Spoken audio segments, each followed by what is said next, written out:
I'm Dr. Craig Escude, the host of IDD Health Matters, a podcast where we talk about health, wellness, and health equity for people with intellectual and developmental disabilities. Hope you enjoy it.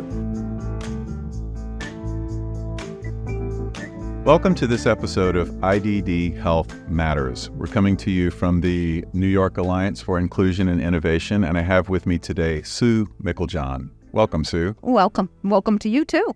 Thank you very much. It's a great place to be. It's so beautiful here at the Sagamore.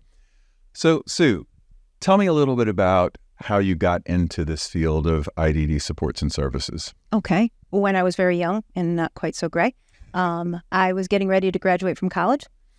Didn't really know what I wanted to do. Thought I wanted to work with kids and juveniles. Saw an ad in the paper. The place that I was going to work at was a few miles from my home, and they were going to pay me to interview for a few days. So I said, great, this will be great before I get a real job. Nice. So went there. 2 days into it, they offered me a job. I was working in a day program with adults with disabilities, and 38 years later, I'm still there. You know, that's something, a story we hear commonly, and it happened with me as well, too.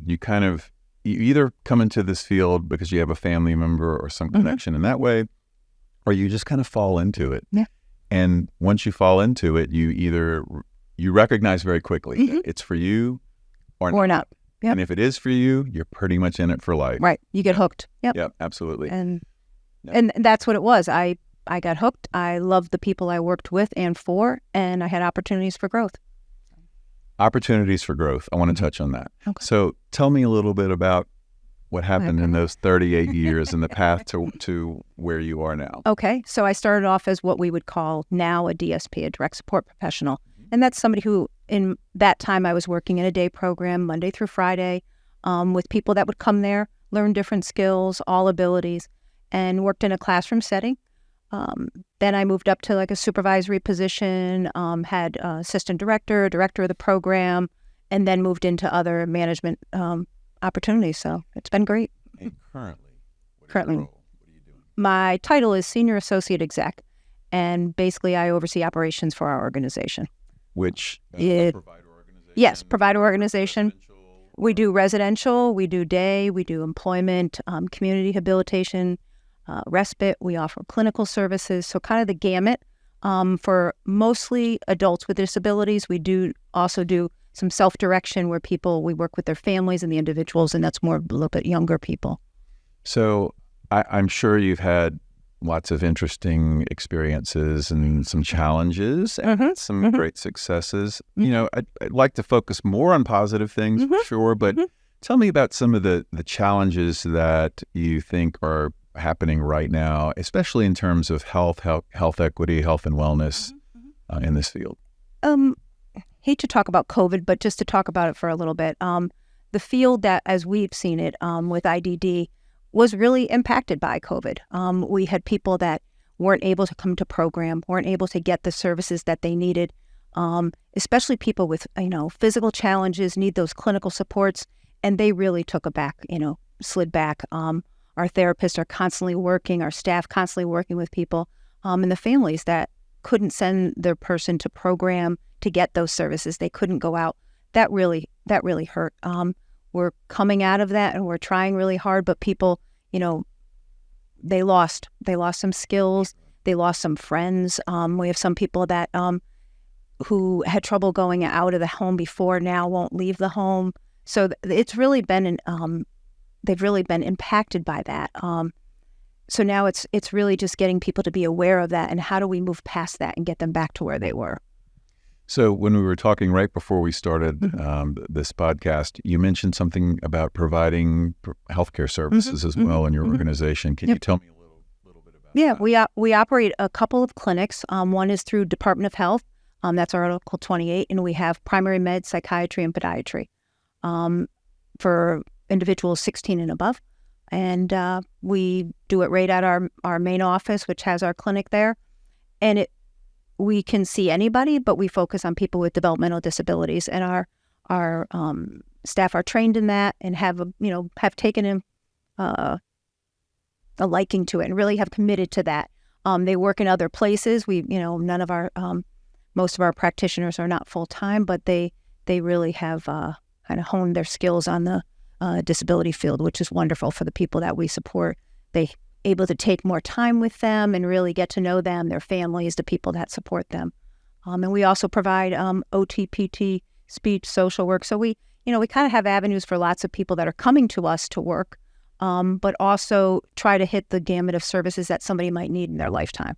Yeah, and that interdisciplinary approach is really important. It's really important for everyone, really. Absolutely. It's great. I've mentioned this before about how, especially when we're looking at behavioral health and then physical health services, they really impact each other very much. But really, sometimes healthcare is very siloed in this to groups. Yeah. So we've got people, it's psychiatrist, right, and then medical. But in this field in particular, there are so many times where a person might present with some change in their behavior, some adverse behavior, and we might just attribute that to the fact that, they have a disability, or maybe it's a mental health condition. They end up on a medication that maybe they don't need because we didn't really do an assessment or recognize that sometimes an underlying medical condition or something that's causing pain could actually be causing these issues. Right. We see that a lot, and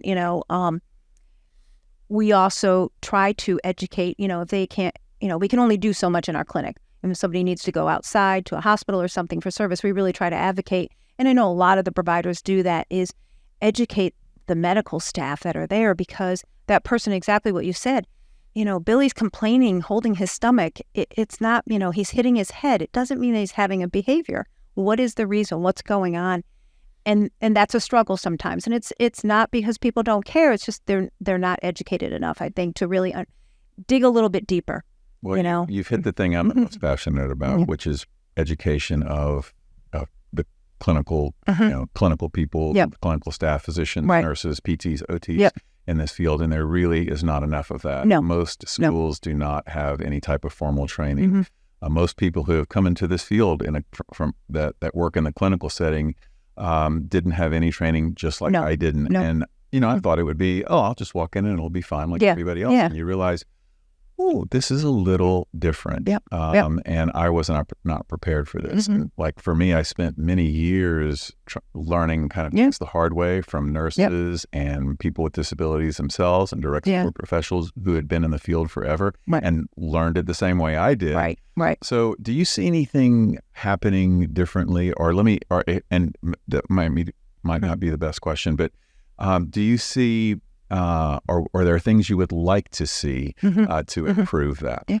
Well, one of the things, and I'm sure other places do it too, for some of our clinical services, social work, OT, PT, speech, we get interns.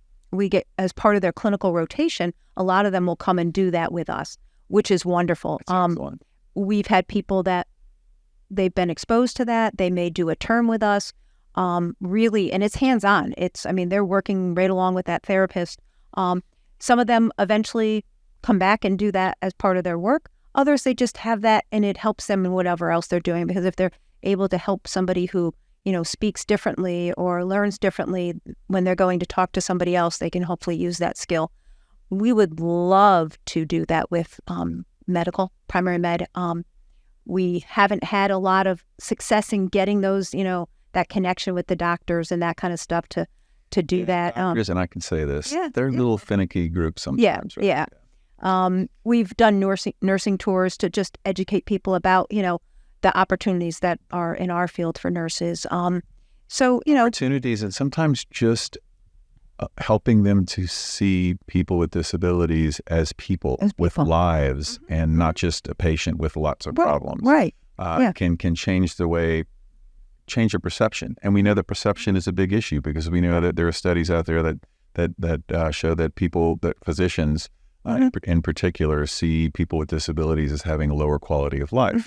We've seen that. We talked about COVID. We've seen deprioritization for certain types of higher level health care, ICU usage, ventilator usage, away from people with intellectual and developmental disabilities. And we also saw that people with IDD had the highest risk of dying. That was the highest independent risk factor in studies for death, is having an intellectual disability secondary only to age. that's pretty impactful, and it Yeah. speaks to the health issues, health disparities that Right. people with disabilities face. Right. And, it's just, it's tough because a lot of it, like I said, is people don't know. And I like to think as We don't know what we don't know. And Right. and sometimes it's hard to Yeah. convince someone that Right. you really need to know this. Yeah. Yeah. And, I think anything that we can do about education, when I grew up,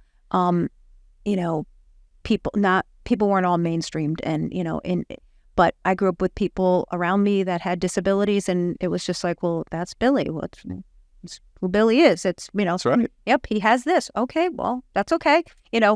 And a lot of people aren't, and I'll say it's because they're afraid or they don't know, and and trying to let people know they're people.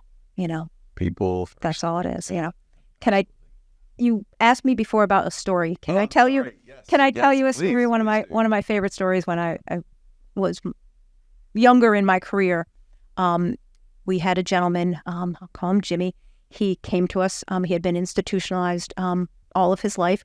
He was living in a group setting, and he didn't speak verbally. We used to have a treatment team meeting. His family would come to it, and his parents were sitting there one day. We were talking about how good he was doing, and they said the doctors told us we had to place him out of the home when he was young. And, he had some challenges. They didn't know. Again, they didn't know what to do. So they did that. And Jimmy was in his, mid-40s at that time. And they said, we just wanted him to grow up and be happy and be able to do things. And I'm like, they're like, I just wish he could talk. I said, he can talk. And they're like, what? I said, he doesn't talk verbally, but he talks. He communicates. And I said, come on down to the break room. So we went down. I gave Jimmy the money, put it in the machine, got his soda out, asked for signed help and more soda, please. And his parents cried. Oh. And he poured his soda, and he sat there in the bubbles, and he laughed. And it was probably one of the best moments in my career, because it was just, his parents were like, oh my God, he can tell us now. And it's, 40 years later that he was able to do that. And it was just, that's amazing. That's one of those little things that really happens a lot. Oh, every day, in this. every day. All Yep. kinds of little successes that are maybe seem little successes to some people, but to others, it's huge. life-changing. Yeah. It made their day. It was like, we were so happy to show them that their son has learned and he has those skills that nobody ever thought he did. So That's great. Yeah. And that's the impact that people who work in this field have on a regular basis. Absolutely. That's one of the valuable things. We know that it may not be the highest paying field. No, sorry. Especially for direct support professionals. Yeah. There's certainly a challenge there, and we should, people need to be able to take care of their families. We Right. get that. And Right. they should be Yeah. paid to do that Yeah. because it is a high, It's important. it's important. It's people, and our society needs to value that. And as much as we enjoy watching a baseball player get millions of dollars, and, doctors get paid, they go to school. Our staff, a lot of what they're learning is on the job, and you don't have to be with us 38 years. I know people that have come to work for us. They've been with us a couple of years. They went on and got their clinical degree, may have come back, or have said, I've drawn on the experience I've had here. It's helped me in so many ways. And I think that it's one of the fields that people don't think about all the time. And it's like, just come see what we're doing. It's a very hidden field. Mm-hmm. Because you don't know about it unless like we said earlier, either you fell into it. Yep, or you know somebody. Or you know Yep. somebody. Yep. 'Cause I didn't even know this field existed. Yeah. I didn't know I could practice as a physician in this Right. field. Yeah. So again, that's one of the reasons we're doing these things Yeah, like that's this, great. Help It's- people yeah. understand that this is a field where you can make a living, but you can also be very impactful and Make a difference. It really. And when I talk to my staff and the staff that talk to me about, like, why are you still here? What are you doing? And they're like, I'm like, you make a difference every day. And they're like, no, they're making a difference in my life. And love that. it's wonderful. I know you are airing. People are listening to this podcast all across the country. And I will only speak for New York State. If you are in New York State and you want to come see anybody with a disability, you want to get to know somebody, stop into any look it up. Any county will have an agency that you can come in and take a look and explore it. So you beat me to the punch. Oh, sorry. No. So one of the things that I do is I do something called 3 and 3. So it's 3 things that you would recommend to listeners to do to understand the field more, to grow the field, to work towards health equity, towards better supports and services for people with IDD. So one of those is get to know somebody, stop in and see what it's like. Go on to any of the websites, the New York Alliance, in New York State, OPWDD, lots of providers. And it's a wide range of things that you could do in the field. Every state has a state developmental disabilities agency, and there are lots of provider agencies. Lots of different ones. Yep. You can. Country as well. Yep. Too, so there are ways to get into Craig might edit this out, but in New York State, in Schenectady County, Schenectady ARC, if you want to give me a call.